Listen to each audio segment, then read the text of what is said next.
Start है क्या? स्वागत है आपका फिर से पॉलिटी के एक रैपिड रिवीजन सेशन में। ठीक है, आज हम लोग पॉलिटी का लेक्चर नंबर 36 को करने वाले हैं, जो कि पार्ट 24 है। ठीक है, आज हम लोग पॉलिटी का लेक्चर नंबर 36 करने वाले हैं, जो कि पार्ट 24 है, भारतीय संविधान भाग 6 का। ठीक है, आज इसमें हम लोग आयोग के बारे में पढ़ने वाले हैं, महत्वपूर्ण आयोग के बारे में पढ़ने वाले हैं। ये लेक्चर 21 मई 2025 को सर ब्रह्मास्त्र 3.0 बैच में लिए थे। ठीक है, चलिए ताइए स्टार्ट करते हैं।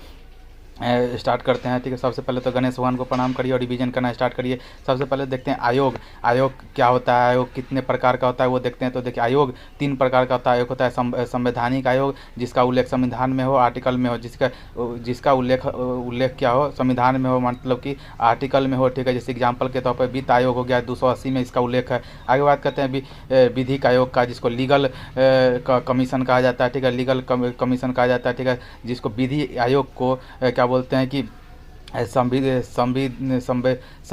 बोलते हैं, सांविधिक आयोग भी कहा जाता है। लीगल आयोग या फिर स्टैट्यूटरी आयोग, जिसको कहा जाता है, उसका हिंदी में क्या बोला जाता है, विधिक आयोग या फिर सांविधिक आयोग कहा जाता है। ठीक है, ये क्या होता है, तो ये संविधान में इसका उल्लेख नहीं होता है। इसका निर्माण संसद के अधिनियम के द्वारा होता है, जैसे NHRC है, नेशनल ह्यूमन राइट कमीशन। ठीक है, तो इसका क्या है कि संविधान में उल्लेख नहीं है, लेकिन इसका निर्माण संविधान के अधिनियम द्वारा होता है। उसको विधिक आयोग या फिर सांविधिक आयोग कहा जाता है। लीगल टेन्योर या फिर स्टैट्यूटरी बॉडी कहा जाता है। एक ऐसा आयोग होता है जो कि ना तो संवैधानिक होता है, ना ही वैधानिक होता है। ये सिर्फ आदेश या ऑर्डर के द्वारा गठन किया जाता है, जैसे कि हो गया कौन सा, नीति आयोग, जिसका एग्जाम्पल हो गया। ठीक है, आगे बात करते हैं। कई बार एग्जाम में पूछ देता है कि कौन सा संवैधानिक है, कौन सा वैधानिक है, कौन सा न संवैधानिक न वैधानिक है, दोनों में से छांटने के लिए कह देता है। तो थोड़ा सा ध्यान रखिएगा। संवैधानिक आयोग में कौन कौन आज हम लोग पढ़ने वाले हैं, संवैधानिक आयोग, जिसका आर्टिकल में और संविधान में उल्लेख है, उसके बारे में आज पढ़ने वाले हैं। उसके बाद हम लोग पढ़ेंगे विधिक आयोग, उसके बाद पढ़ेंगे हम लोग ना संवैधानिक न वैधानिक, जो ऑर्डर से पास होता है उसका बाद में पढ़ेंगे। ठीक है, तो सबसे पहले हम लोग संवैधानिक आयोग को पढ़ते हैं। तो इसमें पहला नंबर पे आता है वित्त आयोग। ठीक है, इसका चर्चा आर्टिकल नंबर 280 में है। केंद्र वाला वित्त आयोग का चर्चा 280 में है, और क्या बोलते हैं, राज्य वाला वित्त आयोग का चर्चा 243 के आई और 243 के वाई में है। ठीक है, दूसरा बात करते हैं कि निर्वाचन आयोग का बात करते हैं। निर्वाचन आयोग भी एक संवैधानिक आयोग है, और बात करते हैं कि इसका चर्चा आर्टिकल नंबर केंद्रीय निर्वाचन आयोग का चर्चा आर्टिकल नंबर 324 में है, और राजकीय निर्वाचन आयोग का चर्चा 243 के और 243 ZA में है। ठीक है, तीसरा संवैधानिक आयोग है जो कि लोक सेवा आयोग है, जिसका चर्चा आर्टिकल नंबर 315 में है, जिसमें UPSC और SPSC माने स्टेट पे PCS आता है।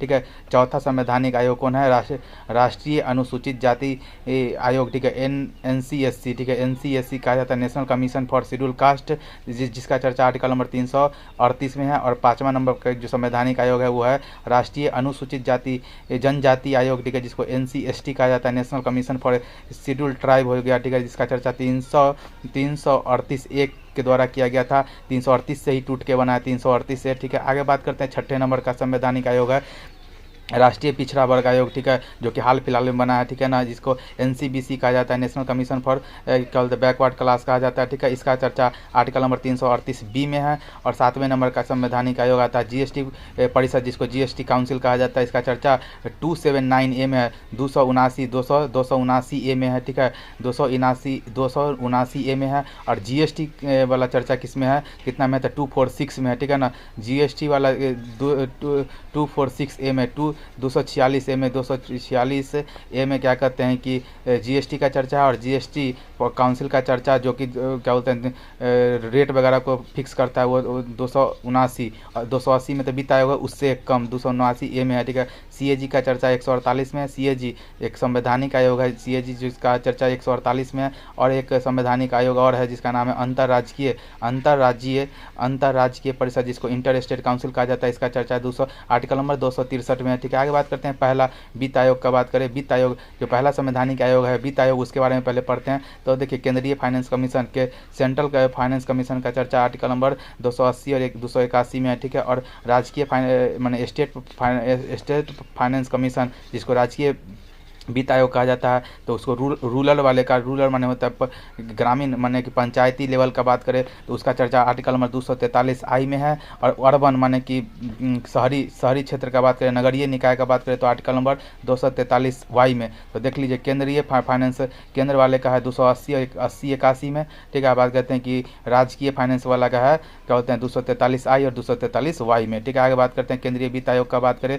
केंद्रीय वित्त आयोग का बात करें तो इसका चर्चा आर्टिकल नंबर 280 में। इसका गठन राष्ट्रपति के द्वारा होता है और इसका संरचना एक अध्यक्ष और 4 सदस्य होंगे, ठीक है ना। और बात करते हैं कार्यकाल इसका 5 वर्ष होता है और कार्य इसका क्या होता है कि केंद्रीय करों में राज्यों का हिस्सा तय करना केंद्रीय वित्त आयोग का कार्य होता है। बात करते हैं आर्टिकल नंबर 281 का, आर्टिकल नंबर 281 का बात करते हैं इसमें क्या लिखा हुआ है कि वित्त आयोग आर्टिकल नंबर 281 के तहत राष्ट्रपति को रिपोर्ट सौंपता है और राष्ट्रपति इस रिपोर्ट को संसद में पेश करता है। ये बात क्लियर हो गया। बात करते हैं कि भारत के पहले वित्त आयोग के अध्यक्ष कौन थे, केसी नियोगी थे। और 14वें फाइनेंस कमीशन के हेड कौन थे, वाई भी रेड्डी थे। और 15वें जो अभी चल रहा है 15वें फाइनेंस कमीशन, इसके अध्यक्ष कौन है, इसके अध्यक्ष है नंद किशोर सिंह, NK सिंह है वर्तमान में। और अभी अगला इस आने वाला जो है जो 16वें वित्त आयोग है उसका भी गठन हो चुका है। ये अपना रिपोर्ट 31 अक्टूबर 2025 तक राष्ट्रपति को सौंप देंगे, ठीक है ना।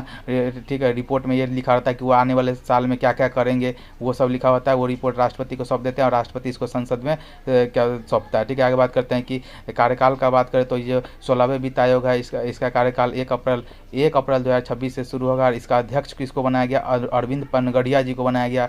अरविंद पनगड़िया जी को क्या बोलते हैं कि 16वें वित्त आयोग के अध्यक्ष बनाया गया। इसका सचिव किसको बनाया गया था, ऋत्विक रंजन पांडे जी को 16वें वित्त आयोग का सचिव बनाया गया और अध्यक्ष अरविंद पनगड़िया जी हो गया। इसमें 4 सदस्य और कौन कौन है तो उसको थोड़ा सा ये देख लेते हैं।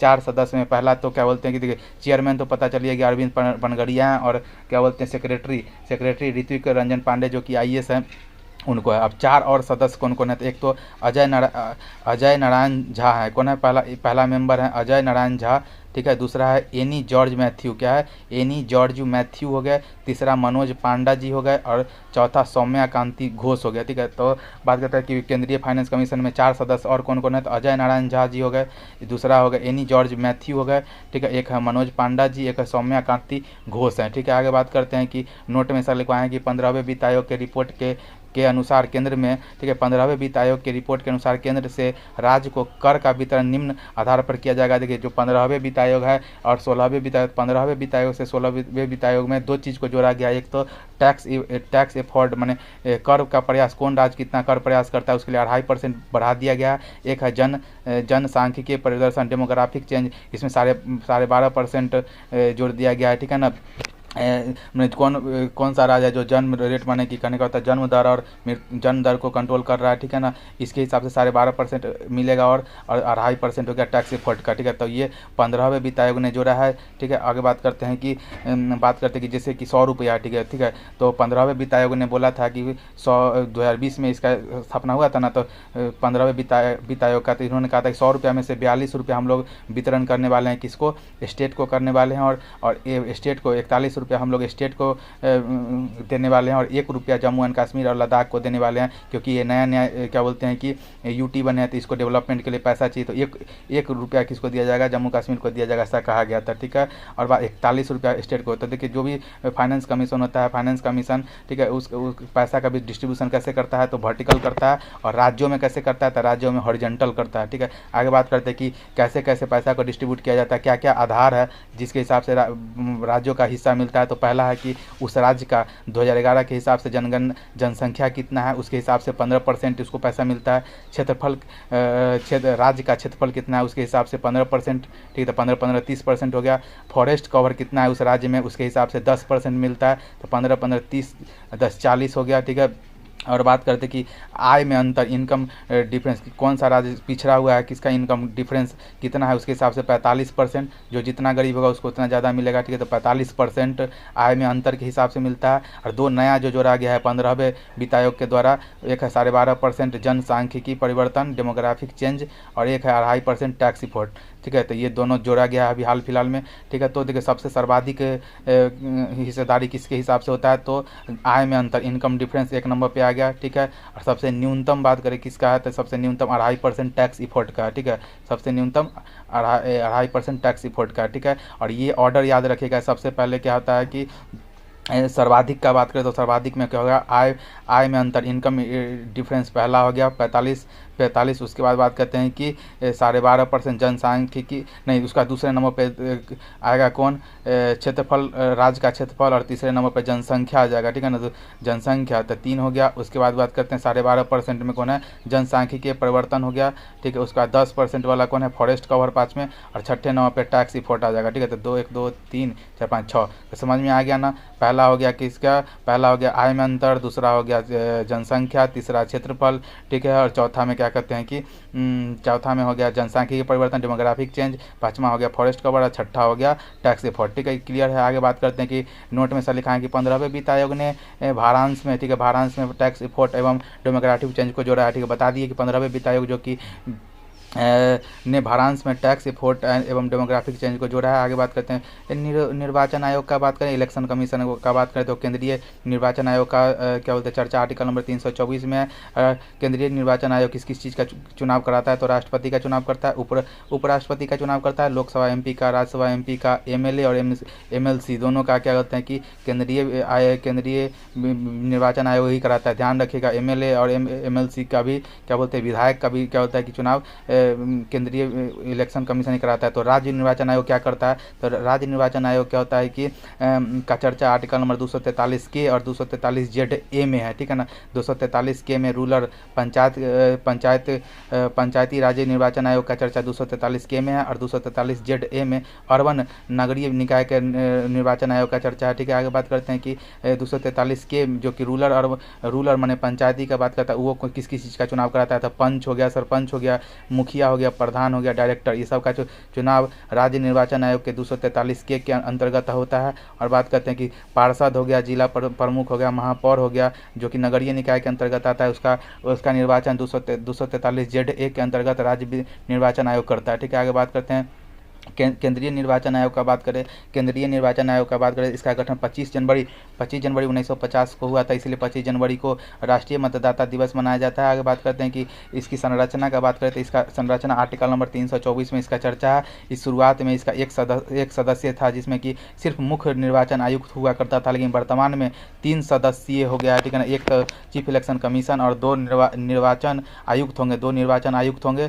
ठीक है, और एक चीफ इलेक्शन कमीशन हो गया, ठीक है ना। ये कब चेंज किया गया था, किसके सिफारिश पे, तो दिनेश गोस्वामी समिति की सिफारिश पे 1993 में, ठीक है, केंद्रीय निर्वाचन आयोग में 1 सदस्य से 3 सदस्य कर दिया गया था 1993 में। आगे बात करते हैं नियुक्ति राष्ट्रपति के अनुसार होता है। नियुक्ति जो चीफ इलेक्शन कमीशन का नियुक्ति कौन करता है, राष्ट्रपति करते हैं, ठीक है ना, राष्ट्रपति करते हैं। क्या कि भाई प्रधानमंत्री को दे देंगे तो अपने हिसाब से आदमी को सेट कर लेगा, तो चुनाव में क्या होता है कि अपना फेवरेट आदमी को रख देगा, इसलिए राष्ट्रपति करते हैं। और नोट में लिखा हुआ है कि 2023 में, ठीक है ना, नोट में 2023 में सर्वोच्च न्यायालय ने राष्ट्रपति को सलाह देने के लिए, ठीक है, नोट में कि 2023 में सर्वोच्च न्यायालय ने राष्ट्रपति को सलाह देने के लिए एक समिति के गठन का सुझाव दिया था, जिसमें प्रधानमंत्री,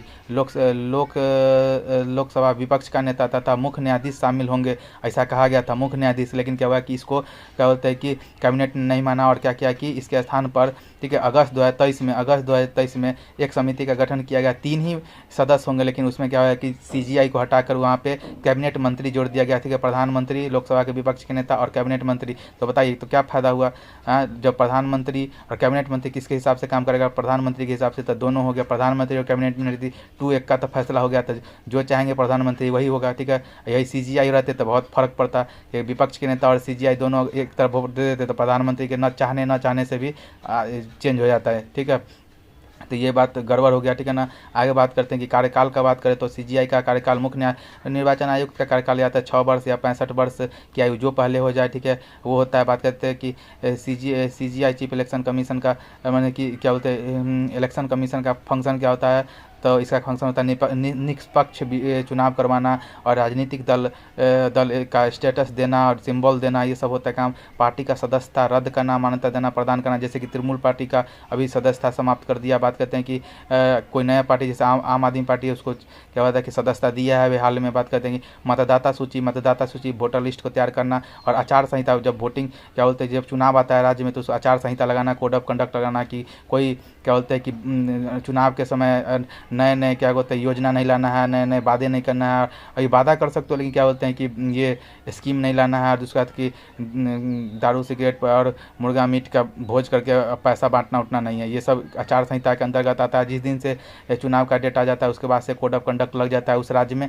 आगे बात करते हैं नोट में बात करें तो भारत के पहले मुख्य निर्वाचन आयुक्त कौन थे? सुकुमार सेन थे। और भारत की पहली महिला मुख्य निर्वाचन आयुक्त रमा देवी थी। और भारत के वर्तमान chief election commission Gyanesh Kumar ji हैं, 26वें क्रम के अभी हाल ही में बने हैं। और इससे पहले 25वें नंबर के राजीव कुमार जी थे। और दो अन्य निर्वाचन आयुक्त कौन है? दो अन्य निर्वाचन आयुक्त, एक तो डॉक्टर सुखविंदर सिंह संधू हैं और दूसरा है डॉक्टर विवेक जोशी जी हैं। ठीक है, आगे बात करते हैं कि भारत के सबसे खतरनाक चीफ इलेक्शन कमीशन कौन है? जो बोलते थे कि आई ईट पॉलिटिशियन इन माई ब्रेकफास्ट, कहने वाले कौन थे? टी एन सेशन थे। बहुत ही धांसू किस्म के चीफ इलेक्शन कमीशन थे। ठीक है, इनका निधन हाल फिलहाल में हो गया था।